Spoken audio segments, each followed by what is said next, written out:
You are now listening to Carlie's Couch. I'm Carlie. And I'm Lex. In this podcast, we discuss a wide array of topics about life and how to live your best life. Whatever that looks like for you. Hope y'all enjoy. This week on Carlie's Couch, we discuss the importance of giving people grace and knowing when to enforce your boundaries. Pew, pew, pew, pew. Cut them off. Cut that hoe off. Cut that hoe off. Yes. That's so funny. We should have just did the whole thing as a diss track, but whatever. Next time. I remember when we first started, we said we was going to make people freestyle when they come on. Feel like we need to reinstate that. Yeah, but also I don't freestyle, so I don't have no juice on me. I'm a for sure write it and just think about it. But anyways, how you doing today, Lexi? I need more work in my life. I'm pretty good. It is my Deltaversary, December 15th, which is not why I put this shirt on. But it's funny because what year will this be for me? Because I can't do the math that fast. What year did you cross? 07. 07. 15, 7, 8, 9, 10. 18. 18? 3. Did I make that up? Oh, because 27 10. is 4. Oh, 16. Did I make that up? I can't count either. Oh, yeah, because it'll be it'll be, next year will be our 15th. And if we're 2 years, so yeah, you're 16th. This year will be on 17th, right? 4, 5. 7 plus 3. Ooh, shout. 16. Maybe it's you're right. That sounds like, don't make me think I'm crazy. Dang, y'all, we are better at math than that. Right. I was about to say, scholarship is not. Lexi is a super Delta today. Oh, but my Deltaversary is on the 5th. It's so funny, too, because I've literally had this shirt for 15 years, going on 16 years, and this is the first time I've ever worn it. It's real cute. It used to be real huge. Now it's like barely just right. So here we go. We out here. Anyway. Also, I didn't know you were fall, too. So, happy Deltaversary to both of us in our lines. Questions from the couch this week. What's one thing that you want for Christmas? Carlie, what's one thing you want? A trip. To where? I want to be out of here to get away. I want a little getaway, but then also I'm looking at like a camera because I love photography. So I've been looking at like different film or other cameras that would be fun for me to play with. Mm-hmm. That is fun. One of the things I really want for Christmas is a record player. So I need to finally get one at some point. I love my Audio Technica. Yeah. So. Yeah. I really highly recommend. Some other things people said, they said she knows she at the top of my list. Probably doesn't. Somebody else said clarity. That's real. Someone said you gotta wait for Christmas for that. Yeah, you get that today. Time off for a snowball fight. You can take the day. And then someone said that they want breakfast for dinner, which I guess family tradition. Somebody said 5 months free rent from the South. Someone also, for sure. Someone also said peace and quiet, and then dang, that's when you know you got a family. Yep, absolutely. And then one of my favorite on this list is reparations for the Red Summer massacres, especially the one in Tulsa, because some of them people are still alive. Give them their money. Yeah, that's crazy. Y'all were real conscious with y'all answers, but all right. Y'all want peace and love for Christmas. I feel it. I hope everybody does have a good holiday season coming up, though, and enjoy yourself. And have a good season. Be good to people, and hopefully you get what you want. Yeah. Everybody who responded. Yeah, and everybody who didn't. I hope y'all get what y'all want too. But today's episode, I can't really remember what was the catalyst for this thought, but I've been seeing the word space and grace a lot more on social media, a lot more in podcast interviews, and people talking about how important it is, which it is. Like, people need space and grace. We can be forgiving and know that people are human. We need to give ourselves space and grace, and I respect that. But then the idea I started to ponder was, at what point does it become too much? Like, at what point is extending grace not serving you? And what does that even look like? Yeah, that's a good way to say it. At what point is this not serving you? I think that's important to ask about everything. But you're right. And just now when you were talking about space and grace, I also thought about how we can even be talking about people in the music industry or in film or like just anything, right? Like just people, everybody makes mistakes. We're all human. People mess up. The people in our lives may mess up and or do things that don't serve us, family members, relationships, etc. So even from people you know to people you don't know, it's like, well, at what point is it like, all right, how many times, is a thing going to happen? Or how many times are you going to put me through something? Or, or just be bad for me? And so we'll talk about like what that point is today. Have you, Carlie, ever had to cut somebody off or stop extending that grace? Yes, I have. Lexi started laughing at me with how quickly I started putting names on this list. But I think I've been like, I was like, okay. Boop, boop, boop. And the Death first note person, over here. bro, and the first person I actually put on there was my mom, because that's like the most crazy. vivid to me, which we can get. I'll get into more of why later and how I knew that I needed to do that. But I put my mom. I put someone who is no longer my friend, had to completely cut them out of my life. Someone who I was dating, who completely don't talk to anymore, and then others like which I'll talk about how I cut them off or like moved them in a way to make it serve me. But yes, I have an array of folks. I actually have kind of a difficulty with cutting people off and or feeling like I need to. I think because I like attention, I like the love. So like, if we're talking about like exes or something, I have exes that I don't talk to at all. But if somebody were to call me or hit me up, I'm not like not responding all the time. You know what I mean? Like I'll respond. I'll talk to people typically.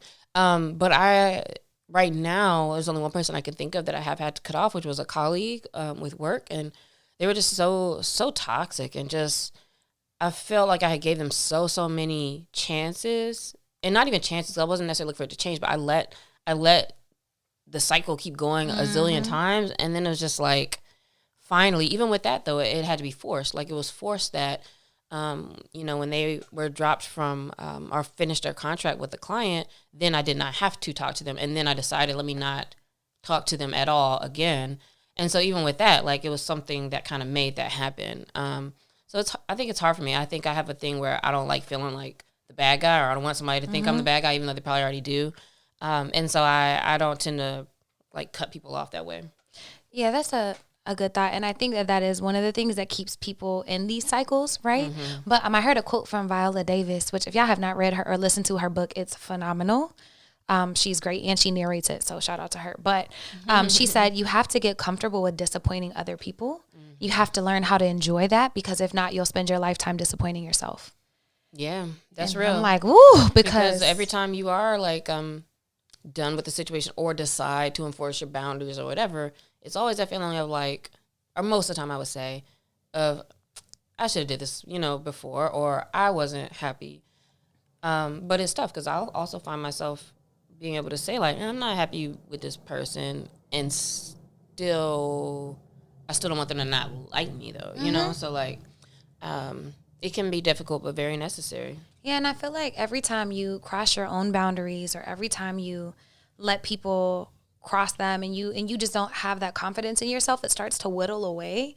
And like you just start to become very disappointed. And to her point about becoming, I would much rather like other people, and I'm learning that as an ex-people pleaser, to be okay with people not liking me, to be okay with people, not wanting to be my friend or that. And one of my best friends pointed out, like in my profession, so being a trainer, being a teacher, something like that, like part of my job is people have to like me, because they have to want to come back, and I have to be able to create these spaces.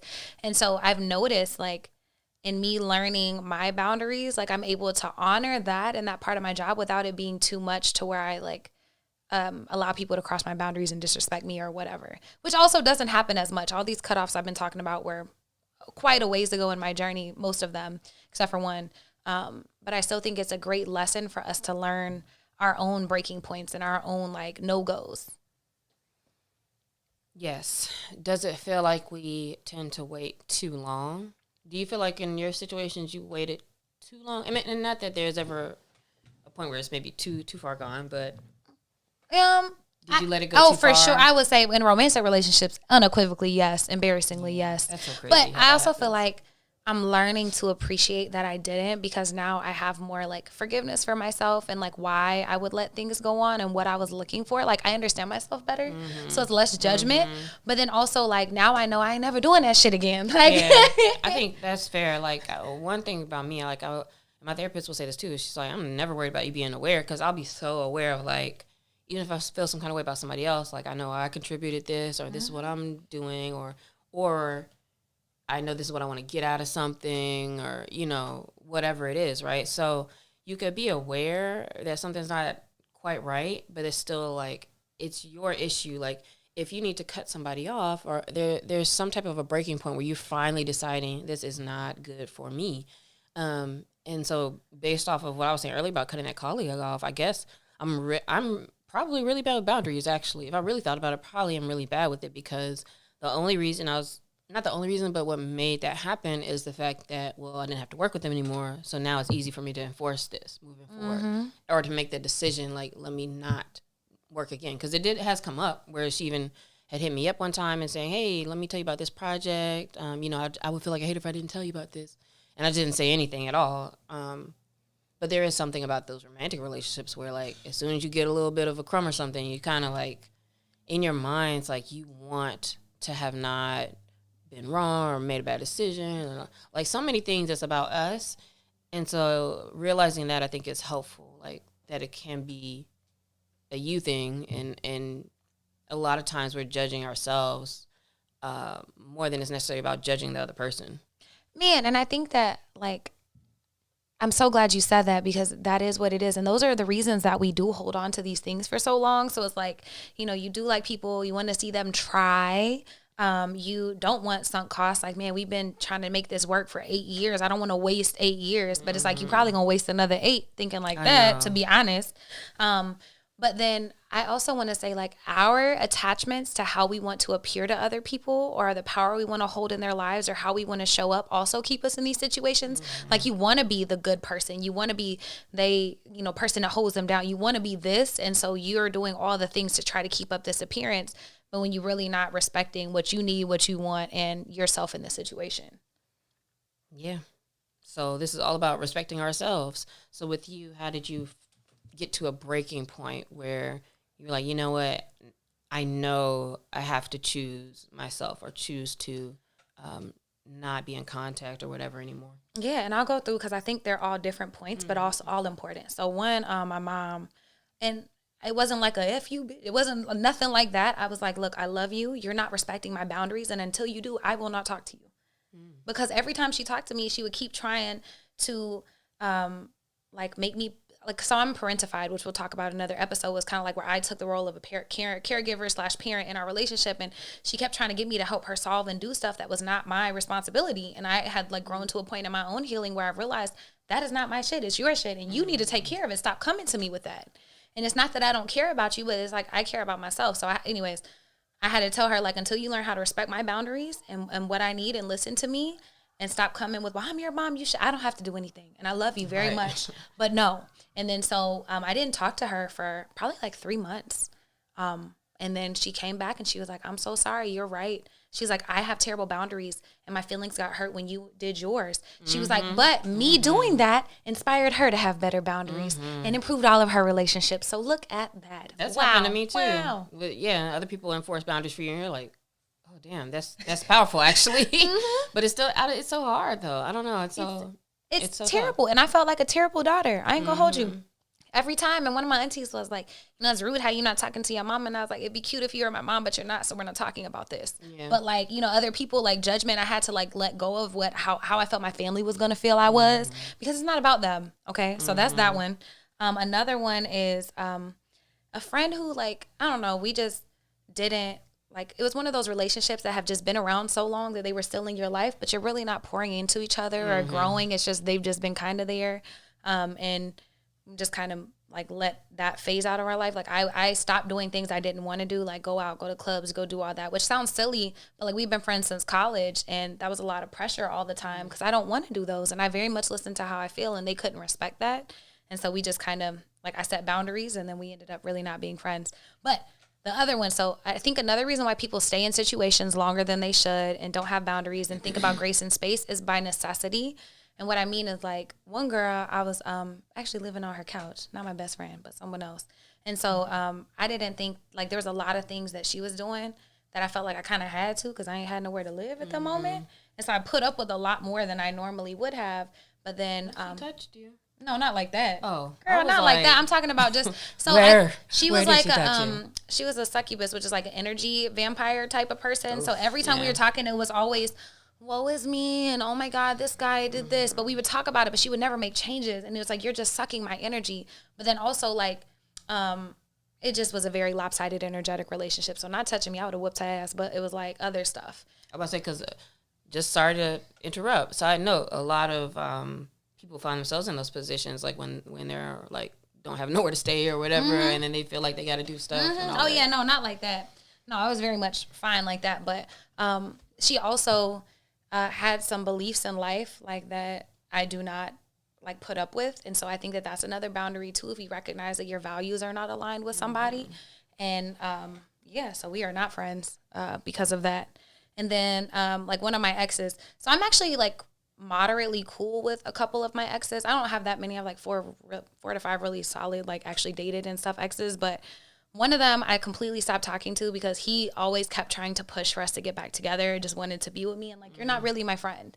And so like, I'm separating, but also I want you to be able to completely like detach from me so that you can have other relationships. So that was for him. Like, and it was probably one of those things where it's like, people just want to be liked. So he probably just wanted you to start being like, all right, just to then be like, never mind. Yeah, and I do not. And like, then, that's such a cycle. Bro. And then the last one was like, it just wasn't serving me, and I felt like he just kept trying to reach out to be a friend to just see if he still got her or to see if I would still reply. So now you just don't get the dignity of a response. Like, I can tell you're not being genuine. You're not really trying to be my friend. When I took a step back and looked at the relationship, like, you're a high-key narcissist, and like, it just wasn't serving me. You weren't really ever my friend. Yeah. And so why would you be in my life? Yeah, some people will just hit you when they need a little boost. And yeah, I ain't gonna be that. Go fill your cup somewhere else, brother. Yeah, I get it.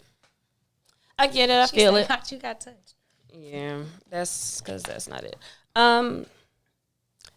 So at what point, those are your breaking points. At what point do you know when to stop dealing with a thing? And this is like for people in general. Like, what are the qualities in place? Like, what's happening?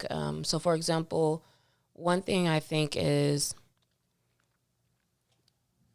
that one thing that people should be doing, if you're in a situation where you feel like you need help enforcing a boundary, and or you feel like you're in a position where somebody's doing too much of something, is this is about to be a tongue twister for me. Assess the access that people have. That's like some preacher stuff.